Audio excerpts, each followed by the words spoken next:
देख रहे हैं सिटी इंडिया न्यूज़ चैनल हक की आवाज़। शहीद अशफाकुल्लाह खान राम प्रसाद बिस्मिल मेमोरियल समिति के ज़ेर एहतमाम आज महबूब नगर के SM फंक्शन हॉल में यौम शहीदान आज़ादी काकोरी का इनेकाद अमल में लाया गया। इजलास की सदारत मोहम्मद हनीफ अहमद ने की, जबकि बैसत मेहमान खुसूसी कोने गंटी रवि, प्रोफेसर भार्गू कर्नूल, मुश्ताक अभिलाष काकीनाडा, सदर ज़िला कांग्रेस उबैदुल्ला कोतवाल, मौलाना गुलाम मोहम्मद साहब, खतीब मस्जिद उमर आमिना, रघुचारी पालमूर ऐक्य वेदिका, सदर ऑल मेवा तेलंगाना मोहम्मद फारूक हुसैन ने शिरकत की।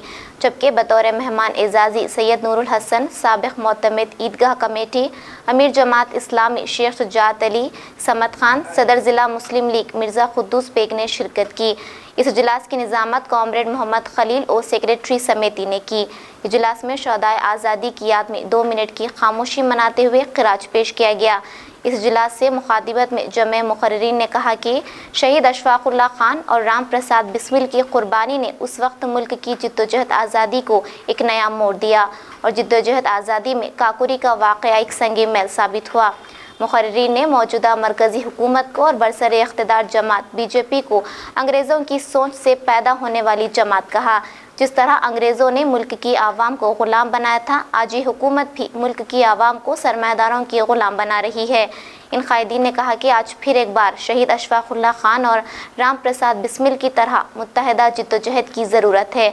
मोहम्मद चांद, विजय कुमार, प्रमटी चिन्ना, श्रीदेवी, KC वेंकटेश्वरलू, जलाल पाशा, श्रीसलम वगैरह ने अहम रोल अदा किया। मोहम्मद हनीफ ने इस मौके पर कॉस्मिक बरादरान मोहम्मद अहमद और मोहम्मद मकसूद और सैयद नूरुल हसन के ताउन पर इज़हार तशक्कुर किया। जलसे के बाद हाज़रीन जलसे के लिए ताम का एहतमाम किया गया।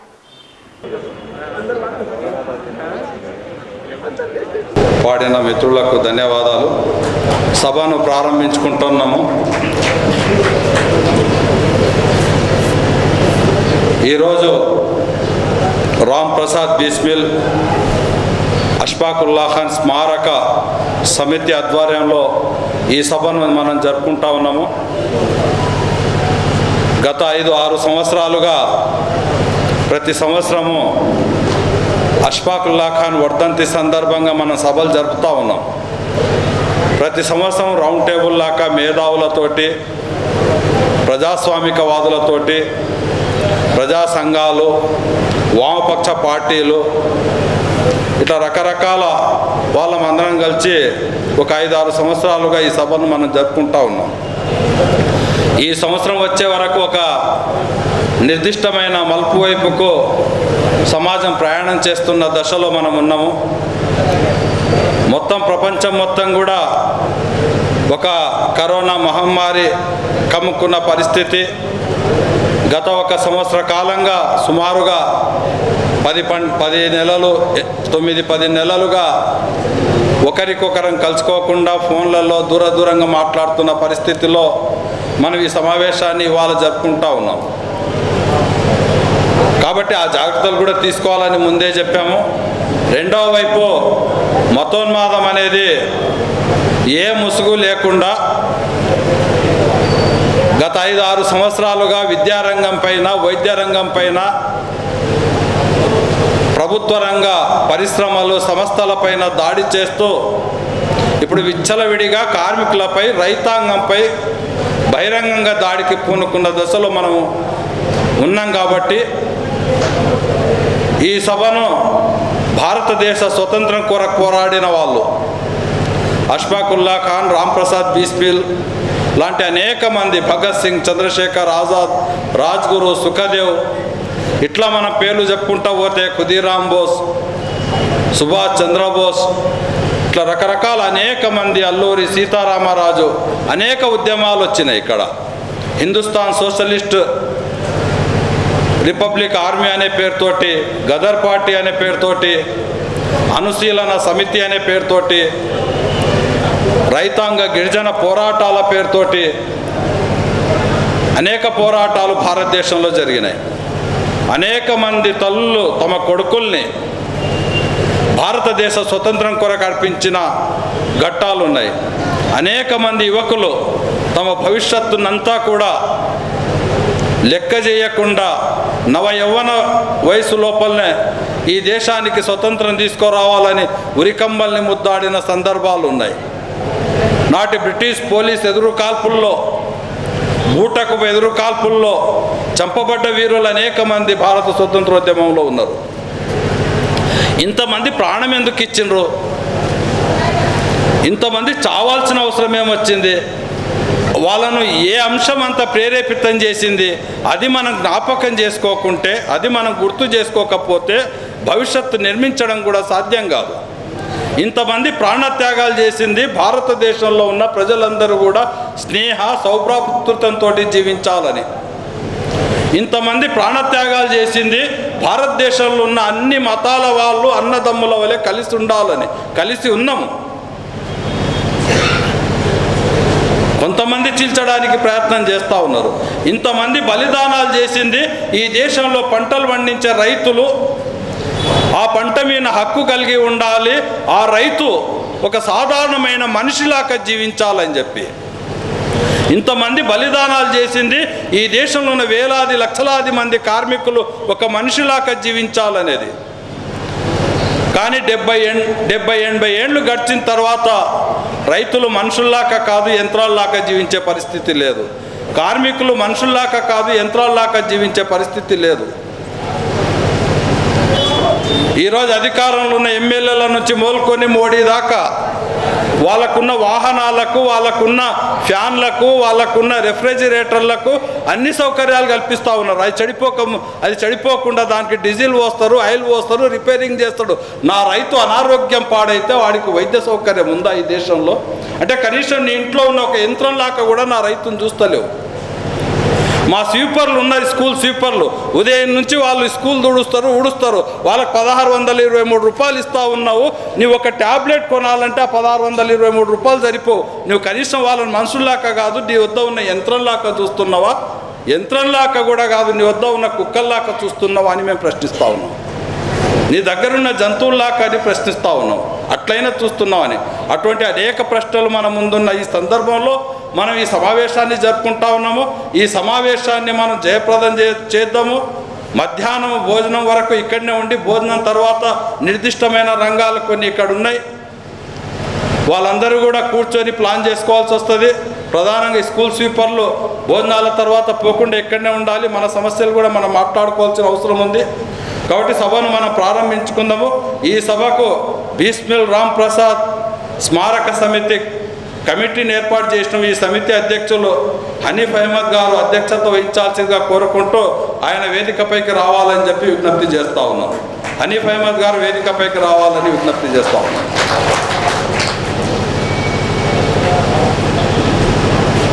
అదేవిధంగా ఈ కరోనా పరిస్థితుల్లో మనం పిలిచిన ఎమ్మెల్యే తమ అమూల్యమైన సమయాన్ని కేటాయించి వక్తలుగా వచ్చిన మిత్రులను కూడా మేము ఆహ్వానిస్తూ ఉన్నాము. రైతాంగ ఉద్యమం గురించి మనం మాట్లాడుకున్నాము. ఆ రైతాంగ ఉద్యమానికి సంబంధించిన రైతు స్వరాజ్య వేదిక ఏర్పాటు చేసుకొని తెలంగాణ రాష్ట్రంలో పనిచేస్తున్న కన్యగంటి రవి గారు వేదికపైకి రావాల్సిందిగా విజ్ఞప్తి చేస్తూ ఉన్నాం. కన్యగంటి రవి గారు వేదికపైకి రావాల్సిందిగా వర్ధిల్లాలి వర్ధిల్లాలి వర్ధిల్లాలి వర్ధిల్లాలి వర్ధిల్లాలి వర్ధిల్లాలి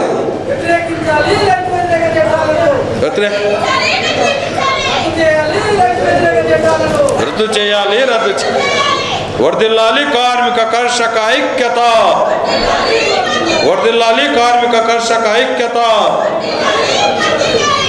అదేవిధంగా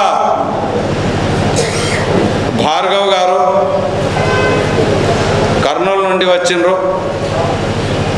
గడియారం రామకృష్ణ శర్మ గారి కుమారులు, వారు కూడా వేదికపైకి రావాల్సిందిగా విజ్ఞప్తి చేస్తున్నాం. వర్ధిల్లాలి కార్మిక కర్షకుల ఐక్యత, వర్ధిల్లాలి రైతాంగ పోరాటాలు, వర్ధిల్లాలి కార్మిక పోరాటాలు, వర్ధిల్లాలి ప్రజాస్వామ్యము, వర్ధిల్లాలి మానవత్వము. మిత్రులారా, అదేవిధంగా మన కాకినాడ నుంచి అదే వచ్చిన ముస్తాక్ అభిలాష్ గారిని వేదికపైకి రావాల్సిందిగా కోరుతా ఉన్నాము. గులాం మొహమ్మద్ గారు, మౌలానా గులాం మొహమ్మద్ గారు వేదికపైకి రావాల్సిందిగా కోరుతా ఉన్నాము. పాలమూరు అధ్యయన వేదిక కన్వీనర్ రాఘవాచారి గారు వేదికపైకి రావాల్సిందిగా కోరుతా ఉన్నాము. సుందర్ పాల్ గారు కూడా ఈ సమావేశానికి వస్తామన్నారు. వారు వేదికపైకి రావాల్సిందిగా కోరుతా ఉన్నాము.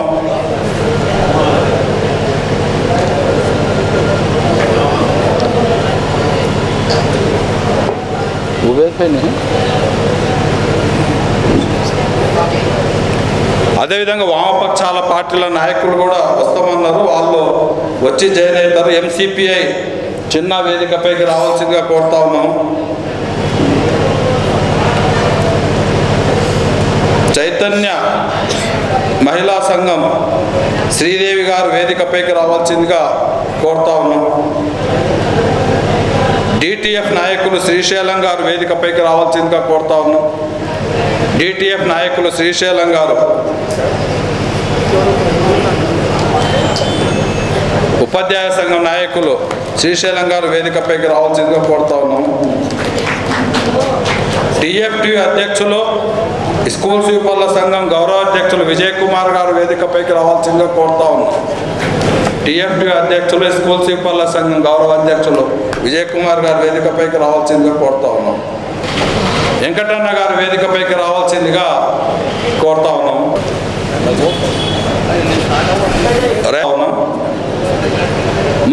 అభిలాష్ గారు వేదికపైకి రావాలి. మన సీనియర్ నాయకులు సమద్ గారు వేదికపైకి రావాల్సిందిగా కోరుతున్నాను.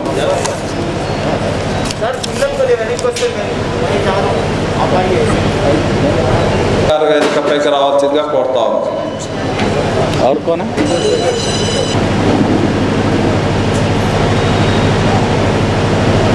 వ్యతిరేక చట్టాలు రద్దయ్యే వరకు పోరాడుదాం. రైతు వ్యతిరేక చట్టాలు రద్దయ్యే వరకు పోరాడుదాం. కార్మిక వ్యతిరేక చట్టాలు రద్దు. మతోన్మాదము నశించాలి. మతోన్మాదము వర్ధిల్లాలి. మానవత్వము. హలో,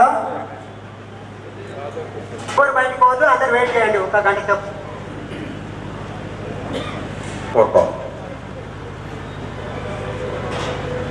सिटी इंडिया न्यूज़ के तवस्सुस से मैं तमाम शहर हैदराबाद की आवाम से अपील करती हूँ कि मैं as a grade 2 Urdu officer Asma Sultana, district collectorate Hyderabad, Urdu cell, DRO sir की परमिशन से आप सभी आवाम से अपील करती हूँ कि आप जो भी दरख्वास्तें उर्दू में देना चाहें यहाँ पर दे सकते हैं।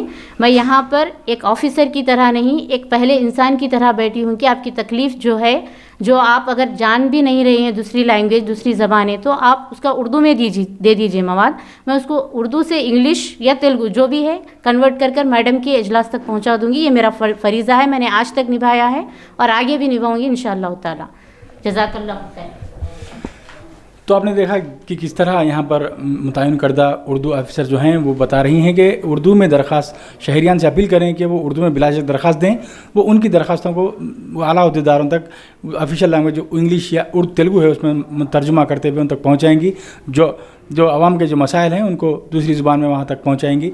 तो ये खैर हैदराबाद डिस्ट्रिक्ट कलेक्ट्रेट में हमने देखा कि उर्दू मुतरजम उर्दू से बाज़ाब्ता काम कर रहा है।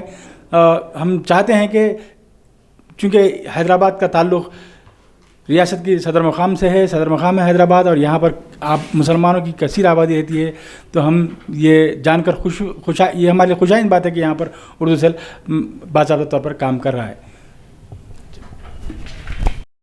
నిర్మూలం చేయడానికి వాళ్ళు చేస్తున్నటువంటి ప్రయత్నాలు మన ముందు ఉన్నాయి. కాబట్టి దేశ స్వాతంత్రం కోసం పోరాడినటువంటి మహామహనీయుల యొక్క ఆశయాలను కొనసాగించడానికి, మరి వాళ్ళ యొక్క కలలు కన్నటువంటి కలలను నిజం చేయడానికి, మరి దేశంలో అందరూ సమానంగా స్వేచ్ఛగా సమానత్వంతో సమాన అవకాశాలతో ఈ దేశం సుఖశాంతులతో వర్ధిల్లాలి. మరి అదేవిధంగా ఈ దేశంలో ఒక శాంతియుత వాతావరణము, ఒక సోదర భావాన్ని మరి పునరుద్ధరించవలసిన అవసరం ఎంతైనా ఉంది. ఆ దిశగా మనమందరము ఒక నూతన ప్రజాస్వామ్యాన్ని కోసం, ఒక నూతన ప్రజాస్వామ్యం కోసం, ఒక నూతనమైనటువంటి ఒక ఉద్యమానికి, శాంతియుత ఉద్యమాన్ని మనం ప్రారంభించవలసిన అవసరం ఎంతైనా ఉందని ఈ సందర్భంగా మరి దీనికోసమే ఈ సమావేశం యొక్క ప్రధానమైనటువంటి ఉద్దేశం రాబోయే తరాలకు మన చరిత్రలో దేశ స్వాతంత్రం కోసం మరి అమరులైనటువంటి వాళ్ళ యొక్క చరిత్రను వాళ్ళను తెలియజేస్తూ ఈ దేశ పునాదులను, ఒక సెక్యులర్ వాతావరణాన్ని, ఈ దేశాన్ని అభివృద్ధి పథంలో నడిపించడానికి కావలసినటువంటి ఒక వాతావరణాన్ని మరి ఏర్పాటు చేయడానికి ఈ ఉద్దేశంతో ఈ సమావేశాలను మనము ఏర్పాటు చేసుకోవడం జరిగింది. ఆ దశగా మరి మాట్లాడడానికి ప్రధానమైనటువంటి ప్రముఖులు ఉన్నటువంటి వక్తలు మన ముందున్నారు. వాళ్ళు చాలా వివరంగా మన ముందు ఈ దేశ పరిస్థితులను, ఈ దేశంలో జరుగుతున్నటువంటి నియంతృత్వం, ఈ దేశంలో జరుగుతున్నటువంటి అరాచకాన్ని గురించి మాట్లాడుతూ చరిత్రను మరి పునరుద్ధరించడానికి మళ్ళొకసారి మరి వాళ్ళు మాట్లాడతారు. కాబట్టి వాళ్ళు మాట్లాడే అంశాలను మనము సవినంగా మరి వింటూ ఒక ఆచరణాత్మకమైనటువంటి, ఒక ప్రణాళికాబద్ధమైనటువంటి ఒక రూపకల్పన చేసుకొని ఇక్కడికి వెళ్ళి మనం కదులుదామని మరి మీ ముందు మరి నేను కొన్ని వాక్యాలు మీ ముందు ఉంచుతూ మరి నాకు ఇచ్చిన అవకాశానికి కృతజ్ఞత తెలియజేస్తూ ఈ కార్యక్రమాన్ని, సభా కార్యక్రమాన్ని ఎస్ఎం ఖలీల్ గారు నిర్వర్తించవలసిందిగా కోరుతున్నాను.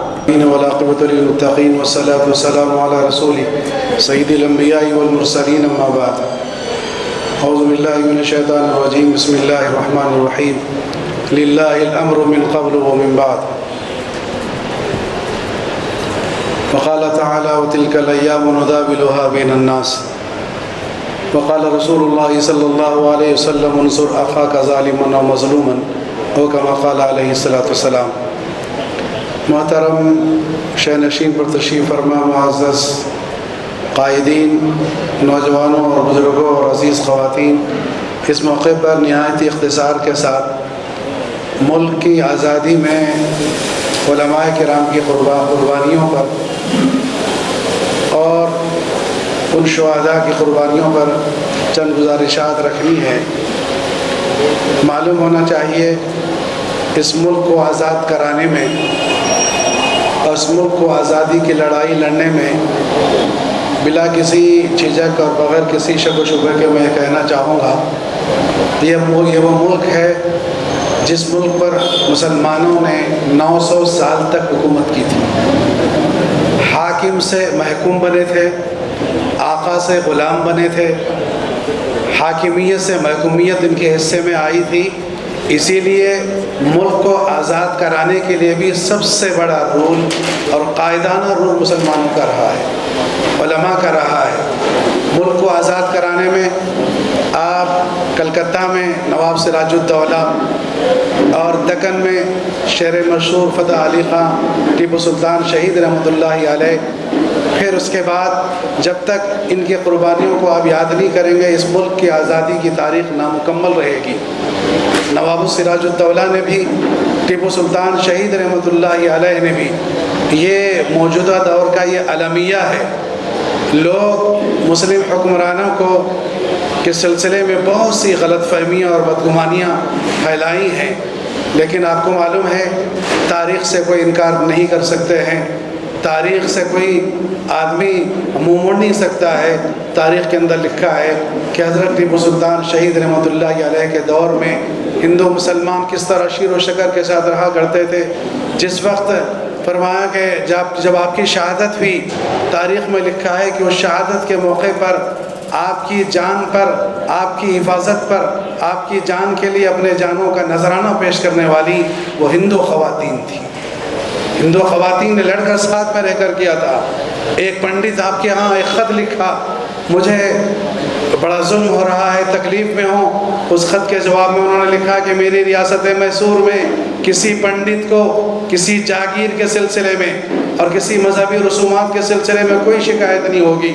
اس طرح کا رسوم و رواج حضرت مولانا شاہ ولی اللہ محدث دہلوی رحمۃ اللہ علیہ نے سب سے پہلے جو آزادی کے روح, جب تک ہندوستان کے اندر شہنشاہ اورنگزیب عالمگیر رحمۃ اللہ علیہ کے بارے میں بھی بہت سی باتیں غلط پھیلائی جاتی ہیں. انہوں نے جو کام اس ملک میں کیا ہے, اس ملک کے اندر آج کا ہندوستان تھوڑا ہی تھا, وہ اس کے اندر آپ کا یہ ہمارے مدراس کے بازو سری لنکا سے لے کر سری لنکا بھی ہے اور ہندوستان بھی ہے, پاکستان بھی ہے, بنگلہ دیش بھی ہے, افغانستان بھی ہے. اتنے بڑے ملک کے 50 سال تک انہوں نے حکمرانی کی. اور کس طرح سے حکمرانی کی, آج کے حکمرانوں کا ایک ایک جوڑے پر لباس پر لاکھوں ان کے کپڑے, لاکھوں قیمت کا پر ان کا جوڑا نہیں آتا ہے. انہوں نے جو حکومت کی, ایک مرتبہ ان کے شاہی کا مکان میں مطبخ میں پکانے کے لیے کچھ لوگ آئے, تو ایک آدمی آیا, بادشاہ کا مطبخ ہے تو آ کے رہا, تو چند دنوں کے اندر گیا کہ تو روکی سوکھی بنتی ہے, یہ بادشاہ کا محل کا ہے. اور کس طرح وہ گزارا کرتے تھے. ملا جیون لکھا ہے ایک مرتبہ رات کی تنہائی میں شہنشاہ اورنگزیب عالمگیر رحمۃ اللہ علیہ دلی کے اندر گھوم رہے ہیں. جاتے ہوئے دیکھا تو ایک لالا جی رات کے خود میں لالٹین لے کر ٹھہرے ہوئے ہیں. پوچھا, لباس بدل کے تھے, کون ہو؟ کہا کہ بھائی میرے گھر کی چھت ٹوٹ پھوٹ گئی ہے, بارش میں سارا سامان خراب ہو چکا ہے. کہا کہ مزدور چاہیے, میں چلتا ہوں. مزدوری کی اور سارا سامان اور سارا کام کیا بادشاہ وقت نے, اور صبح آ گئے. اس نے مزدوری میں 54 دی تھی, 54 مزدوری کے طور پر. ملا جیون اورنگزیب عالمگیر رحمۃ اللہ علیہ کے استاد محترم ہیں. وہ ایک مرتبہ دیکھے کہ میرا شاگرد دلی کا بادشاہ بنا ہوا ہے, وہ آئے اور آ کے خدمت میں رہے, چند دن رہوں گا. خدمت میں رہنے کے بعد جب جانے لگے تو اور شہنشاہ اورنگزیب عالمگیر رحمۃ اللہ علیہ نے وہی 54 اپنے استاذ کے ہدیے میں دی. بولا کہ میرے طرف سے ہدیہ قبول کیجیے. چند دنوں کے بعد وہ 54 لے گئے. انہوں نے پھر اس کے ذریعے اللہ نے اتنی برکت دے دی, بہت سا مال و زر جمع ہو گیا.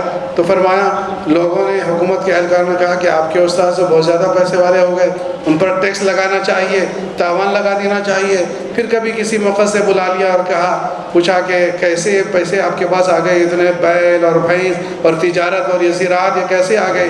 کہا کہ وہی 54 ہے. آپ نے اپنے استاذ کو بٹھایا دلی کے اس فرمایا کہ وہاں لال چوک سے, چاندنی چوک سے اس لالا کو بلا اور کہا کہ تم جانتے ہو انہوں نے کہ فلاں دن دلی کے اندر ایک مرتبہ تمہیں اس تکلیف کے اندر تھے. بلا کر سارا ماجرا پوچھا, تمہارا اپنا کتاب لے کے آؤ, اپنا حساب کتاب. تو سارا حساب ہے مگر 54 کس کو دے حساب نہیں ہے. کہا کہ وہ 54 مولانا صاحب میرے استاد, وہ 54 میں نے رات بھر محنت کر کے حاصل کی تھی, اسی کی یہ برکت ہے. اس طرح بادشاہ گزارا کرتے تھے, ٹوپی سی کر, قرآن بیچ کر.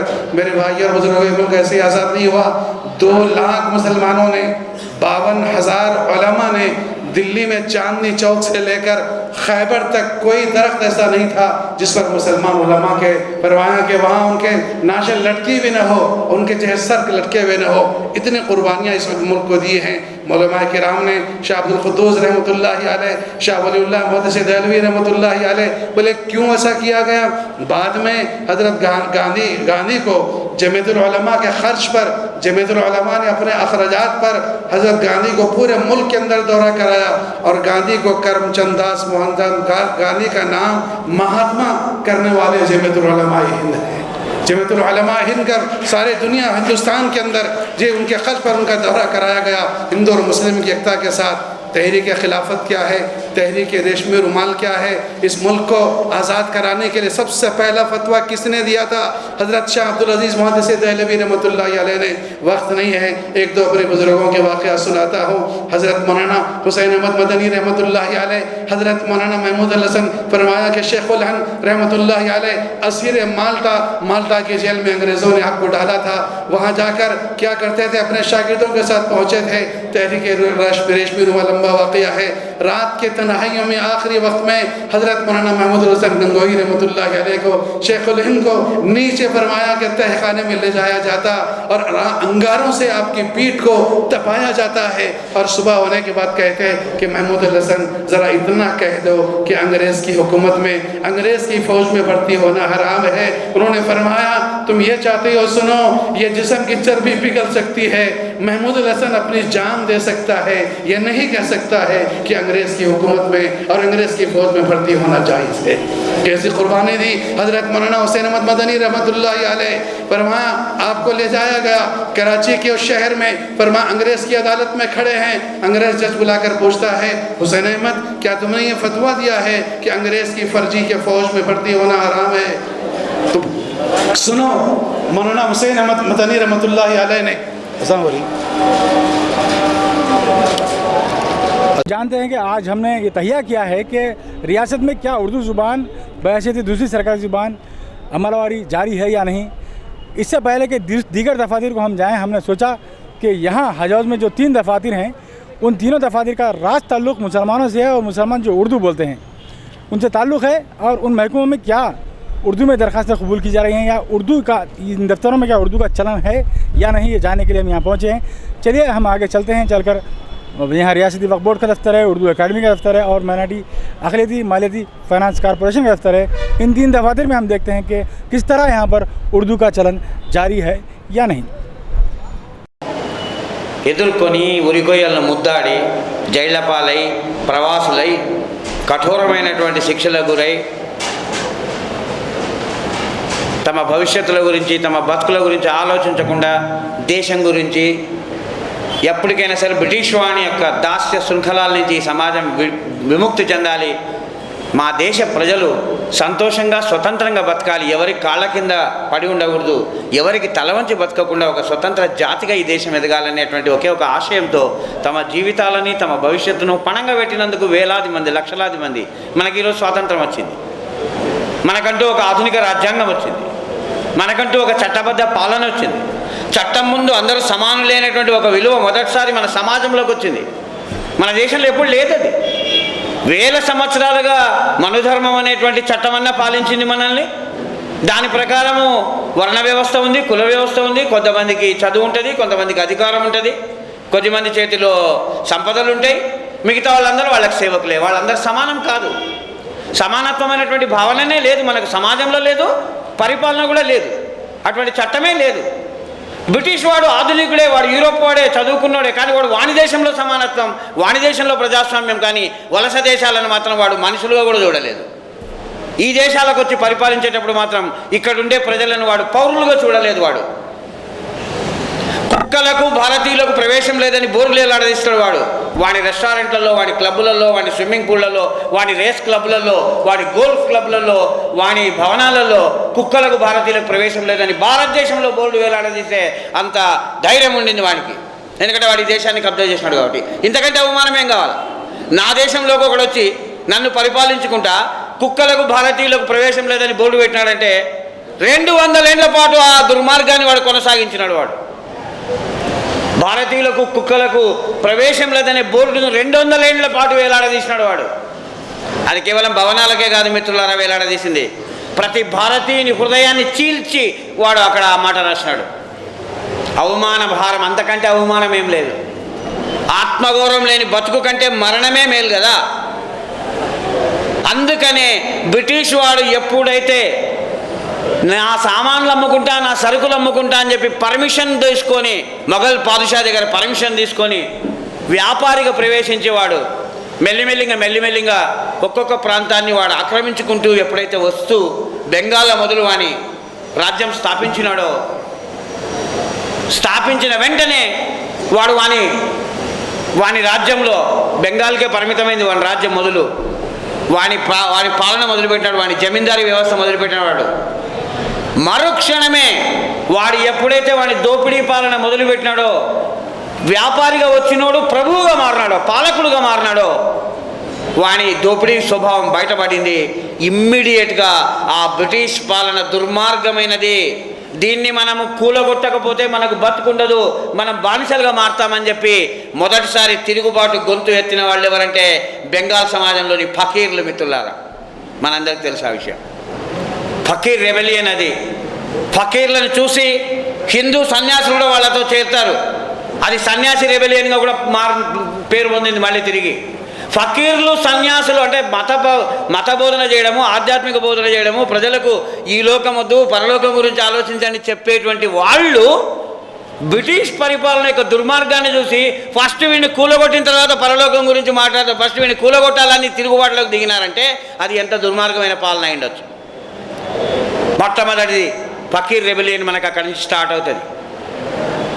ఆ తర్వాత బ్రిటిష్ వాడు ఎట్లా వాడి రాజ్యాన్ని తూర్పు భారతదేశంలో విస్తరించుకుంటూ బెంగాల్ నుంచి, ఆ తర్వాత అస్సాము, ఆ తర్వాత బీహార్, గంగా మైదానాన్ని వాడు విస్తరించుకుంటూ వస్తున్నాడో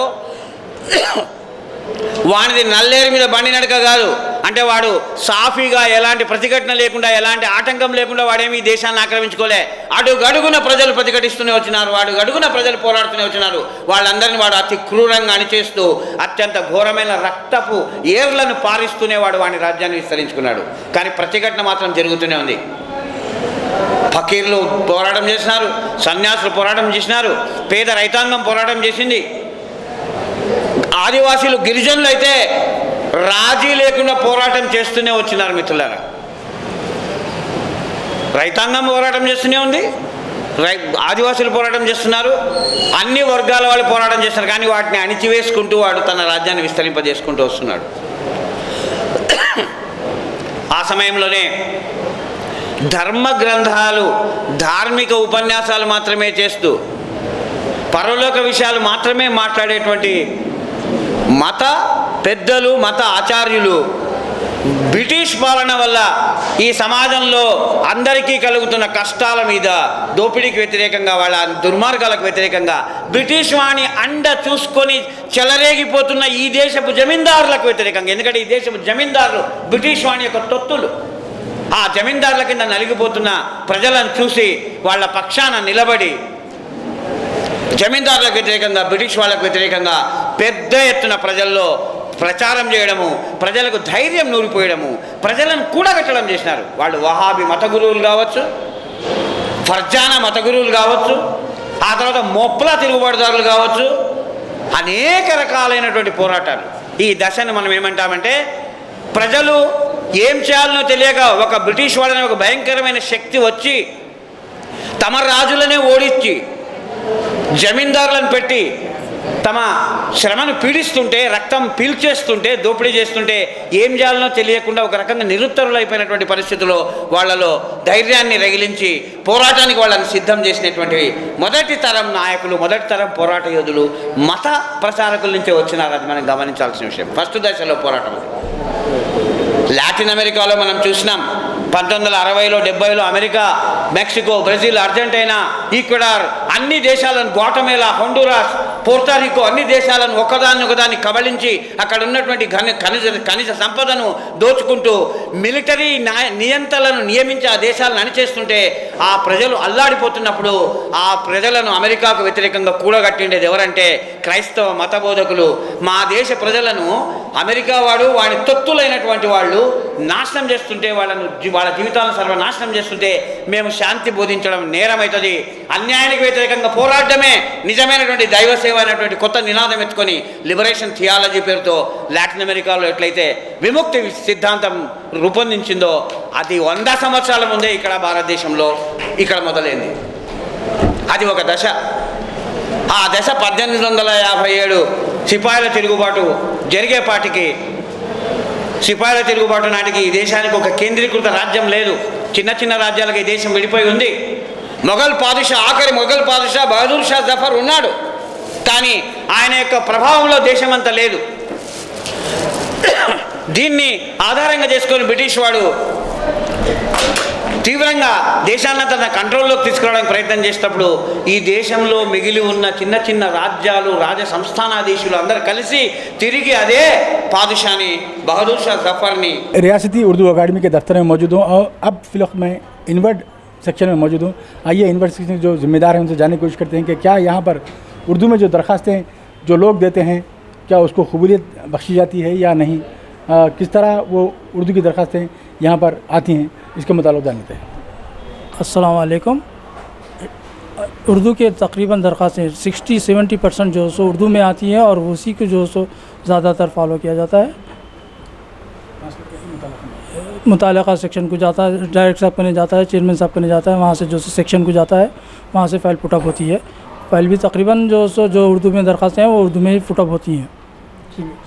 तो आपका कहना है कि जो दरख्वास्तें उर्दू में आती हैं उनके दफ्तर में जो चलन होता है उस फाइल का वो भी उर्दू में ही होता है। तो खैर ये जानकर खुशी हुई कि कम से कम रियासती दफ्तर उर्दू अकाडमी में उर्दू का चलन जिंदा है। చరిత్రలో రెండు దశలు మనం చూసుకున్నాం. మొదటి దశ బానిసత్వపు దశ. మన దేశం బానిసత్వంలో మరుగుతున్నప్పుడు మన ప్రజలు స్వాతంత్రం కోసం ప్రాణాలు అర్పించి స్వాతంత్రాన్ని సాధించారు. అది ఒక ఘట్టం పూర్తయింది. అయితే వారు స్వాతంత్రాన్ని సాధించింది ఎందుకు?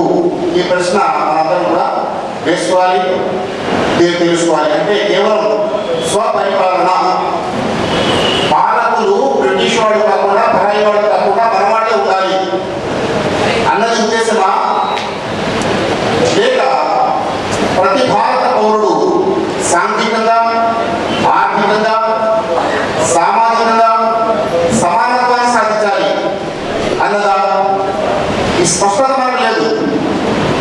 కేవలం మన వాళ్ళు, మన పూర్వీకులు తమకు అత్యంత ప్రియమైన ప్రాణాన్ని పణంగా పెట్టింది స్వరాజ్యం కోసం కాదు. చాలా విచిత్రంగా అనిపిస్తుంది. స్వరాజ్యం కోసం కాదు, సురాజ్యం కోసం. దేనికోసం అండి?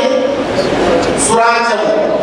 సురాజ్యం అంటే ఆ దేశంలో ఉన్న పౌరులందరూ కూడా ఆర్థికంగా, సామాజికంగా మరియు రాజకీయంగా సమాన అవకాశాలు పొందాలి. ఈ మూడు రంగాల్లో ఎవరికి నిన్నోన్నత భావాలు కానీ అవకాశాలు లేనితనం కానీ ఉండకూడదు. ఈ లక్ష్యంతో మన పూర్వీకులు ఉరితాడు పూలమాలగా ధరించి తమకు ప్రియమైన ప్రాణాన్ని కూడా రుణప్రాయంగా అర్పించారు.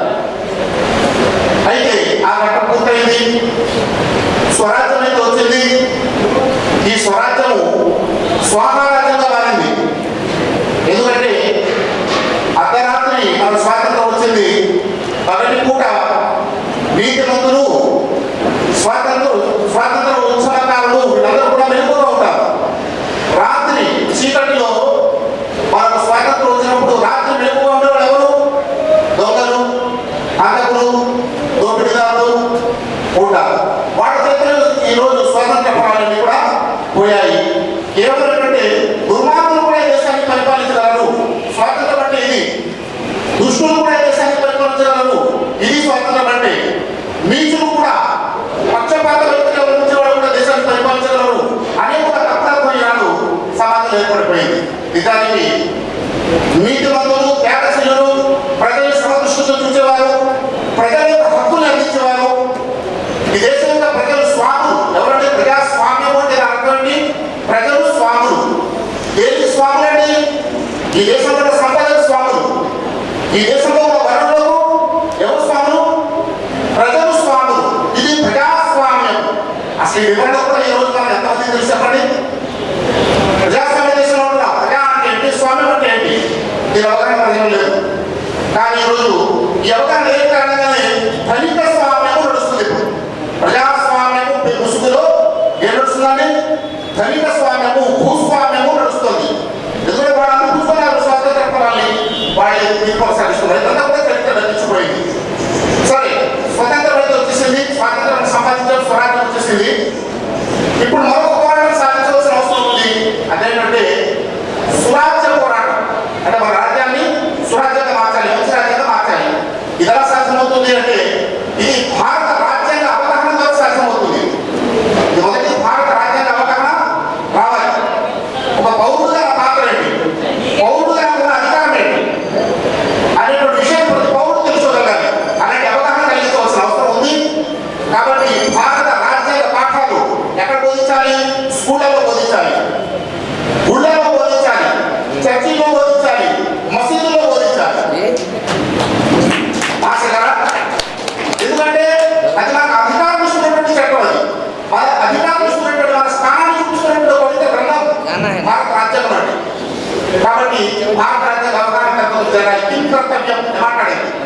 ఇప్పుడు ఏం చేయాలి?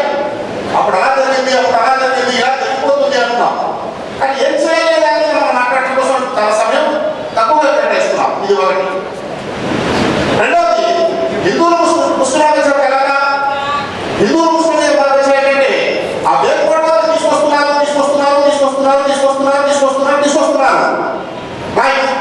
కానీ హిందూ ముస్లింల మధ్య ఐక్యత కోసం మనం ఏం చేయాలి? వాళ్ళు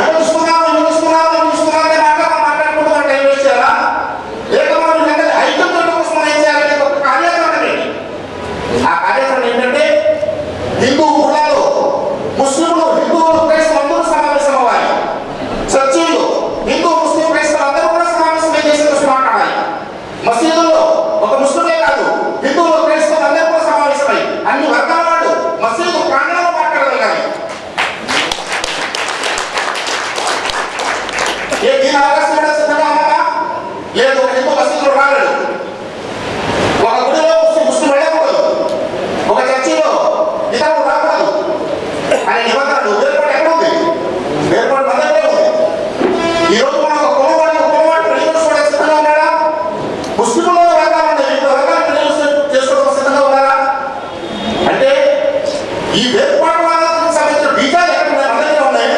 ఆ దానికి ఆజ్యం వాడు పోస్తున్నారు. ఈ బీజాలను మనం తెలిసినట్లయితే వాడు ఆజ్యం పోస్తున్నప్పుడు అది వండేటువంటి అవకాశం ఉండదు. కాబట్టి ఇన్షాల్లా నా ప్రియమైనటువంటి మిత్రులు హిందూ ముస్లిం క్రైస్తవ సోదరులు, నేను కోరేది ఏంటంటే మన ప్రధానంగా సిద్ధాంతం ఎందుకంటే నేను ఒక ధార్మిక ధర్మత ద్వారా ఒక విద్యార్థిని. నేను వేదాలు ఉపనిషత్తులు భగవద్గీత బైబిల్ కూడా ఆ గ్రంథాల యొక్క నేను స్టూడెంట్.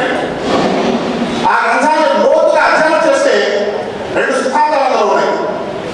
మొదటి సిద్ధాంతం ఏంటంటే సర్వమానవ వేదిక మీద ఉన్న పెద్దలు, ముందు కూర్చున్నటువంటి అన్నలారా అక్కలారా, నాకు ఉర్దూ భాష బాగా ఇష్టంగానే నేను మాట్లాడలేదు, అందుకని నేను తెలుగులో మాట్లాడతాను.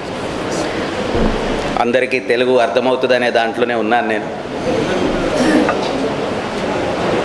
చాలా సంతోషం ఈ మీటింగ్కి రావడం. వాస్తవానికి ఇవాళ హైదరాబాద్లో ఇందిరా పార్క్ దగ్గర ఒక 300 మందితో ఒక ధర్నా జరుగుతున్నది. ఉపాధ్యాయులు, డాక్టర్లు, లాయర్లు, కవులు, రచయితలు అందరూ అక్కడ రైతాంగ ఉద్యమానికి మద్దతుగా ఒక ధర్నా చేస్తున్నారు. నేను అక్కడ ఉండడం అవసరమే అయినా నాకు మీతో ఉండాలని అనిపించి నేను ఈరోజు ఇక్కడికి వచ్చాను. కారణం ఏంటంటే ఒక ప్రత్యేక సందర్భంలో మనం బతుకుతున్నాం. స్వాతంత్ర సమర యోధులుగా మనందరికీ చాలా ఇష్టమైనటువంటి వ్యక్తులు అనేక మంది ఉన్నప్పటికీ అష్ఫాకుల్లా ఖాన్, రామ్ ప్రసాద్ బిస్మిల్ వాళ్ళిద్దరి స్నేహంతో స్వాతంత్ర యోధులుగా వాళ్ళు చేసినటువంటి త్యాగం ఇవాళ తక్షణ సందర్భంగా మనం గుర్తుపెట్టుకోవాల్సినటువంటి అవసరం ఉందని అనిపించింది నాకు. ఆయా సందర్భాల్లో వాళ్ళ వర్ధంతులు, సభలు జరుపుకుంటూ ఉంటాం మనం. కానీ ఇవాళ అష్ఫాకుల్లా రామ్ ప్రసాద్ వర్ధంతిని మనం రోడ్ల మీద జరుపుకుంటున్నాం. వాస్తవానికి బీజేపీ ప్రభుత్వం గత 6 సంవత్సరాలుగా ప్రజలందరినీ భయపెట్టింది. ఒక రకంగా ఏ హక్కులు లేకుండా చేసింది. మాట్లాడడానికి లేదు, సభలు పెట్టుకోవడానికి లేదు, పోరాడడానికి లేదు, రాయడానికి లేదు, ఏమీ లేకుండా చేసింది. ఒక రకంగా గాలి లేనటువంటి రూమ్లో ఎట్లా ఉంచితే మనకి ఎట్లా ఉక్కిరి బిక్కిరి అయిపోతామో 6 ఏళ్లుగా మనం అట్లున్నాం. గట్టిగా ఊపిరి పీలిసినా నేరమే అనేటువంటి పరిస్థితి దేశంలో ఉన్నది. దీన్ని మొట్టమొదటిసారి బద్దలు కొట్టింది షాహీన్ బాగ్ శిబిరం. పోయిన ఏడాది సరిగ్గా డిసెంబర్లో చలిలో దేశానికి ఒక పిలిపిచ్చింది. అది ఇక ఇంట్లో ఉంటే కుదరదు, మనం రోడ్ల మీదకి రావాలి అని. పేదరికంతోనో ఆకలితోనో రోడ్డు మీద పడితే మనం బాధపడాలి. ఒక పోరాటంతో రోడ్ల మీదకి వస్తే గర్వపడాలి. ఇవాళ మనం బాధపడే సమయం కాదిది, నిరుత్సాహం పడే సమయం కాదిది, చాలా గర్వపడాల్సినటువంటి సమయంలో మనం ఉన్నాం. భయపడాల్సినటువంటి సమయం ఇంకా ఉంది, కానీ బాధపడాల్సిన సమయాలు పోయినాయి. మనం ఎంత ఐక్యంగా ముందుకెళ్తామనే దాని మీద, మనం ఎంత లక్షలాది మందిని ఇంకా రోడ్ల మీదకి తెస్తామనే దాని మీద మన విజయం ఆధారపడి ఉంది. అదొక్కటే మన విజయం. వేరే రూపంలో పైరవీలు చేస్తే, ఇందాక భార్గవ చెప్తే దరఖాస్తులు ఇచ్చే రోజుల్లో సమస్యల పరిష్కారం అయ్యే రోజులు పోయినాయి కనుక లక్షలాది మందిని రోడ్ల మీదకి తీసుకురావడము, పోరాటంలోకి తీసుకురావడము అనేటువంటిది ఒక్కటే రాబోయే కాలానికి మనకు విజయాన్ని ఇస్తుంది. ఇవాళ 1,00,000 మంది ఢిల్లీ సరిహద్దుల్లో కూర్చుంటేనే ప్రభుత్వం దండం పెట్టి చర్చిస్తా అంటున్నది. ఇవాళ ప్రతి గ్రామంలో, ప్రతి నగరంలో వేలాది మంది మనం రోడ్ల మీదకి రాగలిగితే మాత్రమే తిరిగి పంజాబ్ హర్యానా రైతులు ఇళ్ళకెళ్ళగలుగుతారు. అదొక్కటే మార్గం. వాళ్ళు పంజాబ్లో వ్యవసాయ మార్కెట్లు ఎగిరిపోతాయని, పంజాబ్లో కనీస మద్దతు ధరలు లేకుండా పోతాయనే భయంతో రోడ్ల మీదకి రాలే. వాళ్ళు ఈ దేశ భవిష్యత్తు గురించి రోడ్ల మీదకి వచ్చారు. ఎందుకంటే మళ్ళీ ఒక ఈస్ట్ ఇండియా కంపెనీ లాంటి అనేక వెస్ట్ ఇండియా కంపెనీలు భారతదేశంలో చాలా పెద్ద ఎత్తున అడుగుపెట్టబోతున్నాయి. మీకు రోజు వినపడేటువంటి వాల్మార్టు, అమెజాన్, ఫ్లిప్కార్టు ఇట్లాంటివి ఎన్నో ఉండొచ్చు. కొత్త రూపం మార్చుకొని ఉండొచ్చు. బుర్రమీసాల దొరలు కనపడకపోవచ్చు. సూటు బూటు వేసుకున్నటువంటి పెట్టుబడిదారుడు మీ కళ్ళ ముందు కనపడకపోవచ్చు. కానీ భారతదేశ ఆర్థిక వ్యవస్థని మొత్తంగా చేతుల్లోకి తీసుకునేటువంటి పెద్ద కంపెనీలు భారతదేశంలోకి అడుగు పెట్టబోతున్నాయి. అవి ఒకసారి అడుగుపెట్టిన తర్వాత కార్మికుల యొక్క హక్కులు పోతాయి, రైతుల చేతుల్లోంచి భూములు పోతాయి, నిరుద్యోగం పెరుగుతుంది, ఆకలి చావులు పెరుగుతాయి, పేదరికం పెరుగుతుంది, మళ్ళీ మనం బానిసత్వంలోకి వెళ్ళిపోతాం. కిందటిసారి మనల్ని బానిసత్వంలోకి నెట్టడానికి వాళ్ళకి 200 సంవత్సరాలు పట్టింది. కానీ ఆధునిక టెక్నాలజీతో ఈసారి వాళ్ళు చాలా వేగంగా 5 ఏళ్లలో 10 ఏళ్లలో మనని బానిసత్వంలోకి నెట్టాలని చూస్తున్నారు. అందుకని ఇప్పుడు పంజాబ్ హర్యానా రైతులు లేదా ఇతర రాష్ట్రాల రైతులు ప్రారంభించినటువంటిది మరో స్వాతంత్ర పోరాటం. బానిసత్వంలోకి మేము పోము, మా భూముల్ని కోల్పోము, మా ఆస్తుల్ని మీకు అప్పజెప్పము, మా దేశ వాణిజ్యాన్ని మేము నడుపుకోగలుగుతాము, మా వ్యాపారాన్ని మేము నడుపుకోగలుగుతాము, మా వ్యవసాయాన్ని మేము చేసుకోగలుగుతాము, మా ఆదివాసీలని మేము కాపాడుకోగలుగుతాము, నువ్వు విదేశీ పెట్టుబడిదారులు ఈ దేశానికి వచ్చి ఉద్ధరించాల్సినటువంటి పనేం లేదు మాకు అని చాలా స్పష్టంగా ప్రకటిస్తున్నటువంటి మరో స్వాతంత్ర పోరాటం ఇది. అందుకని స్వాతంత్ర పోరాటం అంటేనే ప్రజలందరూ చేయాల్సినటువంటి పోరాటం. మామూలుగా మనకు కొన్ని పోరాటాలు తెలుసు. ఉద్యోగులు వాళ్ళ హక్కుల కోసం పోరాడతారు, వేతనాల పెంపుదల కోసం పోరాడతారు. కార్మికులు వాళ్ళ హక్కుల కోసం పోరాడతారు, వేతనాల పెంపుదల కోసం పోరాడతారు. లేదా అసంఘటిత కార్మికులు వాళ్ళ యూనియన్లు పెట్టుకొని వాళ్ళ సమస్యల మీద పోరాడతారు. మనం ఇప్పటిదాకా ఇటువంటి పోరాటాలు అనేకం చూసినాం. కొన్ని విజయం సాధించినాయి, కొన్ని ఓడిపోయినాయి. ప్రభుత్వ రంగం అంతా ప్రైవేట్ పరం అయిపోయేంతగా ఓడిపోయినాం మనం. విద్య వైద్యం పూర్తిగా ప్రైవేట్ పరమైనంతగా ఓడిపోయినాం మనం. ఉద్యోగుల కార్మికుల వేతనాలు సాపేక్షికంగా గతంతో పెరిగినప్పుడు కొంత పెరిగిన మాట నిజమే, కానీ ఉద్యోగులు కార్మికులు ఒక సంఘ హక్కుని, సమ్మె హక్కుని కోల్పోయినాం మనం.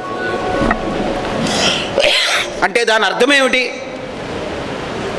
జీవితం మెరుగైనది అవ్వడం అంటే జీతాలు కొంచెం పెరగడం కాదు. జీవితం మెరుగవ్వడం అంటే స్వేచ్ఛా స్వాతంత్రాలు మనకు ఉండడం, ప్రజాస్వామిక హక్కులు మనకు ఉండడం, మనం సంతోషంగా ఉండగలగడం. కానీ జీతాలు, ఆదాయాలు కొంచెం పెరుగుతున్నాం అనే పేరు మీద మనం చాలా కోల్పోయాం. మరిన్ని హక్కులు కోల్పోకుండా ఇవాళ భారత రైతాంగం అడ్డం తిరిగింది. అందుకని ఇది కేవలం వాళ్ళ హక్కుల కోసం పోరాడుతున్నటువంటి పోరాటం కాదు, ఇది మనందరి కోసం చేస్తున్నటువంటి పోరాటంగా మనం భావించాలి, గుర్తించాలి. పట్టణాల్లో ఉన్న వాళ్ళు చాలామందికి 5 కిలోమీటర్లలో ఉండేటువంటి దూరంలో ఊరుంటుంది, కానీ భౌతికంగా దగ్గరే అయినా మానసికంగా గ్రామాలకి చాలామంది దూరం అయిపోయారు.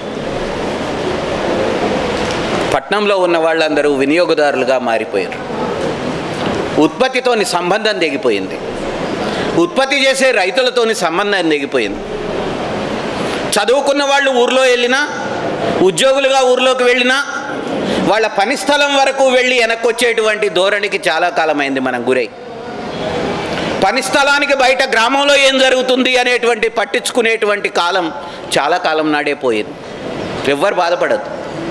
మనం సమాజం కూడా, ప్రభుత్వం ఒక్కటే కాదు, సమాజం కూడా గ్రామీణ రైతాంగాన్ని చాలా కాలం నాడే అనాథం చేసింది. ఇవాళ చాలా సంతోషమైనది, బాధ అనిపిస్తున్నది ఏమిటంటే, రైతాంగం రోడ్ల మీదకి వచ్చి కూర్చున్న తర్వాత ఒక 32 మంది చలిలో చనిపోయిన తర్వాత, యాక్సిడెంట్లలో చనిపోయిన తర్వాత ఈ పోరాటంలో ఇవాళ అసలు మద్దతు ధరలు అంటే ఏమిటి, మార్కెట్లు అంటే ఏమిటి, పంట రుణాలు అంటే ఏమిటి, పంటల బీమా ఏంటి అనేటువంటి చర్చ చాలామంది కొత్తగా అడిగి తెలుసుకునే ప్రయత్నం చేస్తున్నారు.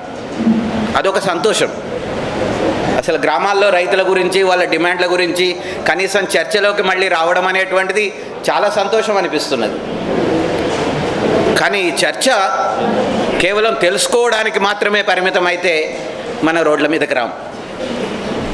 ఈ చర్చ అది వాళ్ళ హక్కుగా మనం గుర్తించి, రైతుల హక్కుగా వాళ్ళ అండగా నిలబడితే మాత్రమే మనం భాగస్వాములమైనట్టు.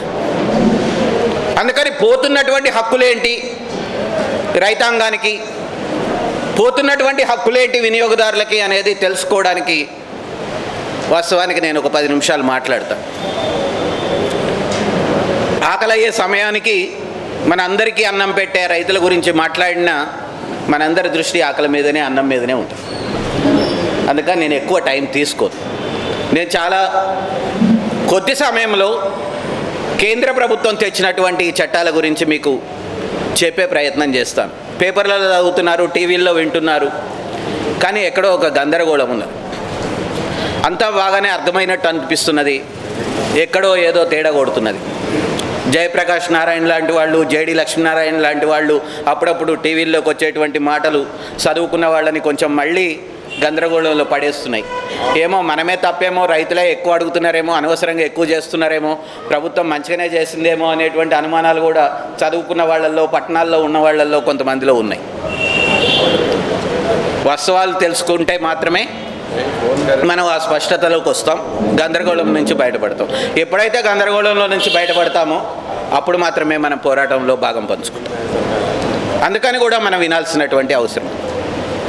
నేను ఒక 2-3 విషయాలు చెప్పిన తర్వాత ఈ చట్టాలు ఆ ప్రమాదం నేను చెప్తాను. స్వామినాథన్ గారు అని పేరు అందరూ వినుంటారు, ఎంఎస్ స్వామినాథన్. ఆయన ఒక వ్యవసాయ శాస్త్రవేత్త. మొత్తం భారతదేశ వ్యవసాయానికి, హరిత విప్లవానికి తెచ్చిన ఆయనకి ఆయన పితామహుడు అని చెప్పి ఆయనకు గుర్తింపు ఉంది. సరే, ఆయన కొన్ని సమస్యలు ఉన్నప్పటికీ ఆయన భారతదేశం మీద అవగాహన ఉన్నటువంటి మనిషి, భారతదేశ వ్యవసాయం మీద అవగాహన ఉన్నటువంటి మనిషి. యూపీఏ ప్రభుత్వం అధికారంలో ఉన్నప్పుడు ఆయన నాయకత్వంలో ఒక వ్యవసాయ కమిషన్ని వేశారు, ఆయన చైర్మన్గా, ఇంకా కొంతమంది సభ్యులుగా. ఆయన దేశమంతా తిరిగి రైతులతో మాట్లాడి, రైతు సంఘాలతో మాట్లాడి, వ్యవసాయ రంగం మీద పనిచేస్తున్న నిపుణులతో మాట్లాడి ఒక వివరమైనటువంటి నివేదికనిచ్చారు. 6 సంపుటాలుగా వచ్చినాయి. దాంట్లో 3 రికమెండేషన్లు ఆయనవి చాలా కీలకమైనవి. ఈ సందర్భానికి మనం గుర్తు చేసుకోవడం, వందలాది రికమెండేషన్లు ఆయనకు ఉన్నాయి. కొన్ని రికమెండేషన్లు రైతాంగానికి వ్యతిరేకంగా కూడా ఉంటాయి, స్వేచ్ఛా వాణిజ్యానికి అనుకూలంగా ఉంటాయి. కానీ మనం 3 విషయాల్ని ఆయన స్పష్టంగా చెప్పాడు. అంతకు ముందు దాకా ఉన్నటువంటి రైతు అనేటువంటి నిర్వచనాన్ని ఆయన తిరిగి నిర్వచనం చేశాడు. అంతకు ముందున్న రైతు అంటే ఎవరు? ఎవరి భూమి మీద అయితే పట్టా హక్కులు ఎవరికి ఉంటాయో ఆయన రైతు అనేటువంటి నిర్వచనంలోనే చాలా కాలం నాడు ఉంది. ఇప్పుడు కేసీఆర్కి కూడా అదే రూల్ అనుకోండి. ఎవరికి భూమి ఉంటే వాళ్ళే రైతు అంటున్నాడు, మిగతా వాళ్ళని ఆయన రైతులుగా గుర్తించట్లేదు. కాసేపు రాష్ట్ర విషయాలను పక్కన పెడితే ఆయన చెప్పింది ఏంటంటే, రైతు వ్యవసాయదారుడు అంటే భూమి మీద సొంతం హక్కులు ఉండి కానీ హక్కులు లేకపోయినా కానీ వ్యవసాయం చేసేవాళ్ళు, వాళ్ళు కౌలు రైతులు కావచ్చు, పాలు రైతులు కావచ్చు, పోడు వ్యవసాయం చేసుకునేటువంటి ఆదివాసీ రైతులు కావచ్చు, ఎవరైనా రైతులే అన్నాడు ఆయన. కేవలం మగవాళ్లే రైతులు కాదు, భూమి మీద పనిచేసేటువంటి మహిళలు కూడా రైతులే అన్నాడు ఆయన. కేవలం వ్యవసాయం చేసేవాళ్ళు మాత్రమే కాదు, చేపలు పట్టేవాళ్ళు, చెట్లెక్కి గీత గీసేవాళ్ళు, పశువుల్ని మేపుకునేవాళ్ళు, మేకల్ని గొర్రెల్ని కాసుకునేవాళ్ళు, అడవికెళ్ళి పూలు పండ్లు కాయలు ఏరుకొచ్చి అమ్ముకునేవాళ్ళు, వీళ్ళందరూ కూడా రైతులే అన్నాడు ఆయన. చాలా విస్తృతమైనటువంటి అర్థాన్ని ఇచ్చాడు ఆయన నివేదికలో. రైతు అంటే వీళ్ళందరూ. మనకు కూడా చాలామందికి ఇంకా అనుమానాలు ఉన్నాయి. రైతులంటే మగోళ్ళు, రైతులంటే భూమి ఉన్నోళ్ళు. ఈ నిర్వచనాన్ని దాటాలి అని ఆయన అప్పుడే 2007లో చెప్పాడు. ఇది మొదటి నివేదికలో సారాంశం. రెండో మాట చెప్పిండు ఆయన, భారతదేశం చాలా విశాలమైనటువంటి దేశం, 29 రాష్ట్రాలు ఉన్నాయి, వైవిధ్యమైనటువంటి పంటలు ఉన్నాయి, సన్న చిన్నకారు రైతులు ఉన్నారు, పెద్ద రైతులు ఉన్నారు, విపరీతమైనటువంటి భూసారంలో తేడాలు ఉన్నాయి, కొండ ప్రాంతాలు ఉన్నాయి, అడవి ప్రాంతాలు ఉన్నాయి. అందుకని భారతదేశానికి మొత్తానికి వర్తించేటువంటిది ఏమి ఉండదు. ఆయా రాష్ట్రాలలో, ఆయా ప్రాంతాలలో వాతావరణ జోన్లను బట్టి ప్రభుత్వాలు ప్రత్యేకమైనటువంటి చర్యలు తీసుకోవాలి, రైతులకు అండగా నిలబడాలనేటువంటి మాట ఇంకో మాట చెప్పిండు ఆయన. ఇప్పుడు మోడీ గారు చెప్పినట్టు ఒకే దేశం ఒకే మార్కెట్ నినాదం చేయదు అని ఆయన 2007లో చెప్పాడు. ఈ దేశం వైవిధ్యభరితమైనది. ఇందాక భార్గవ చెప్పినట్టు మనుషుల్లో ఎంత వైవిధ్యం ఉన్నదో ప్రకృతిలోనూ, పర్యావరణంలోనూ, పంట భూముల్లోనూ, పంటల్లోనూ కూడా వైవిధ్యం ఉన్నది. కాబట్టి ఆ వైవిధ్యాన్ని మనం గుర్తించి వ్యవసాయ విధానాలు రూపొందించుకోవాలనేటువంటి మాట కూడా ఆయన చెప్పాడు.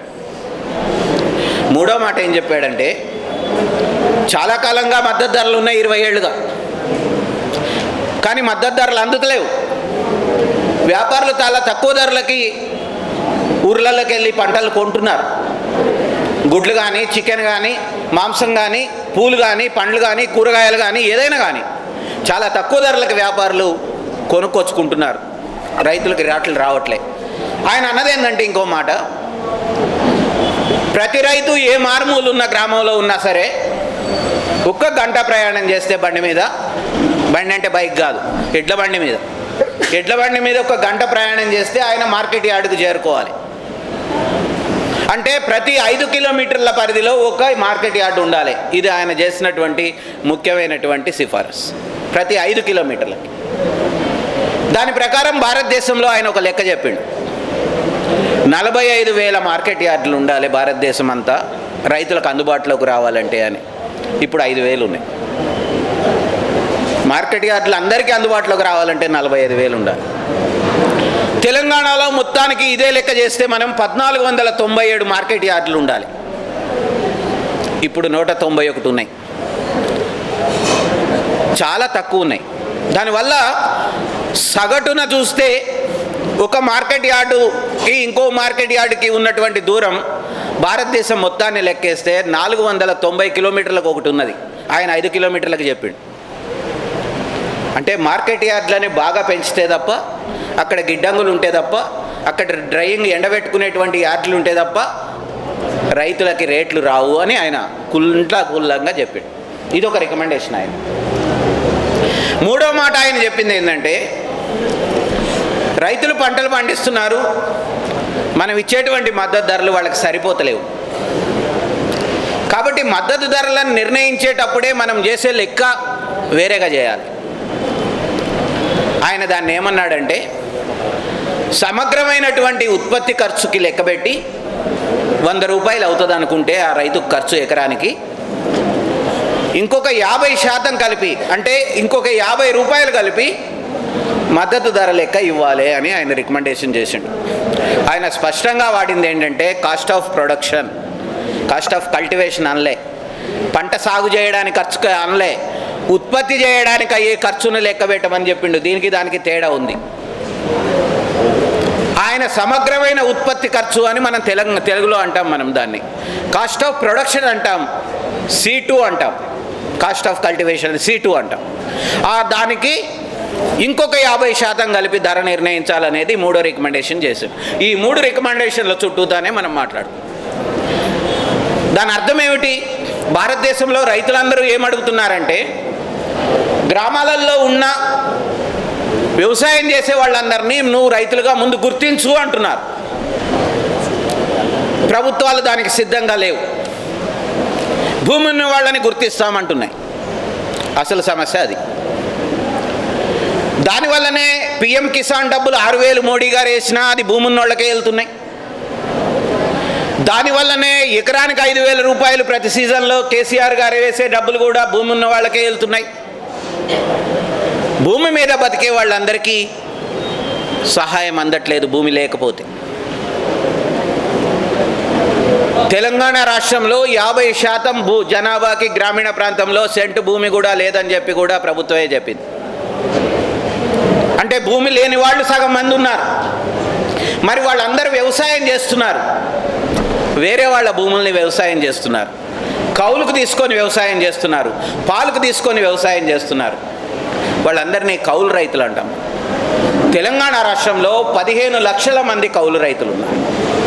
ఎకరం 2 ఎకరాలు కౌలు చేసేవాళ్ళు కావచ్చు, 20 ఎకరాలు కౌలు చేసేవాళ్ళు కావచ్చు, కానీ కౌలు రైతులు 15 లక్షల మంది ఉన్నారు. వాళ్ళకి ఎటువంటి సహాయము అందట్లేదు. స్వామినాథన్ గారి సిఫారసుని అక్కడ మొదట ప్రభుత్వాలు పక్కన పెట్టేసినాయి. మనం దాన్ని గుర్తించాలి. రెండో సిఫారసు ఆయన చెప్పింది మార్కెట్ యార్డుల గురించి. మార్కెట్ యార్డులు పెంచాలా అనేటువంటి డిమాండ్ రైతు సంఘాలంగా చాలా రోజుల నుంచి చేస్తున్నాం. కానీ వాళ్ళ కేంద్రం తీసుకొచ్చినటువంటి మొదటి చట్టం మార్కెట్ యార్డులని కంప్లీట్గా మూసేసే వైపు చట్టం తెచ్చారు. వాళ్ళు ఏమంటున్నారంటే, ఇప్పుడు మార్కెట్ యార్డులన్నీ రాష్ట్ర ప్రభుత్వాల పరిధిలో ఉన్నాయి. అక్కడ ఎవరైనా వ్యాపారులు ఏదైనా ఉత్పత్తులు కొని అమ్మాలంటే వాళ్ళకి పేర్లు రిజిస్టర్ చేసుకోవాలి. అక్కడ మార్కెట్ యార్డ్లో 1% సెస్ కట్టాలి, పన్ను కట్టాలి. ఈ 3 రూల్స్తోని మార్కెట్ యార్డులు ఉన్నాయి. ఇప్పుడు మోడీ తెచ్చినటువంటి మొదటి చట్టం, ఇక నుంచి వ్యాపారులు ఎవ్వరూ కూడా ప్రభుత్వానికి చెప్పక్కర్లే, తమ పేరు రిజిస్టర్ చేసుకోవక్కర్లే, మార్కెట్ యార్డులోకి వెళ్ళి కూర్చోవక్కర్లే, మార్కెట్ యార్డుకు సెస్ కట్టక్కర్లే. నువ్వు ఊర్లలోకి వెళ్ళు, అడవిలోకి వెళ్ళి ఎక్కడైనా కొనుక్కో, ఇక ఏమి సంబంధం లేదు ప్రభుత్వానికి. అటువంటి స్వేచ్ఛని మేము రైతులకు ఇచ్చినేమో అంటున్నారు.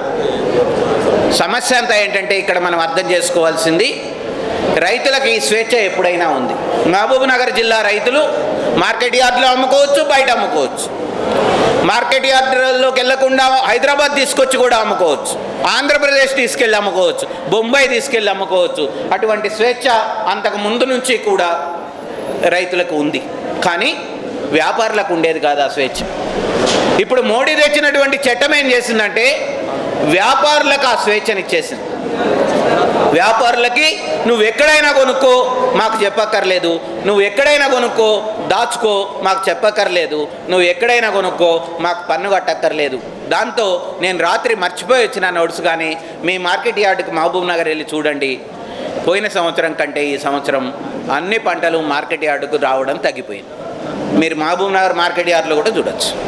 నేను చూసినా, రాసుకున్నా, నేను ఆ కాగితం మర్చిపోయి వచ్చిన నంబర్లు చెప్పలేను, కానీ మీరు ఎవరైనా సరే టీచర్లు లేకపోతే చదువుకున్న వాళ్ళు, దీని పట్ల ఆసక్తి ఉన్నవాళ్ళు మహబూబ్ నగర్ మార్కెట్ యార్డుకి వెళ్ళి చూడండి. పోయిన సంవత్సరం కంటే ఈ సంవత్సరం మార్కెట్ యార్డుకు వచ్చే పంటలు తగ్గిపోయినాయి.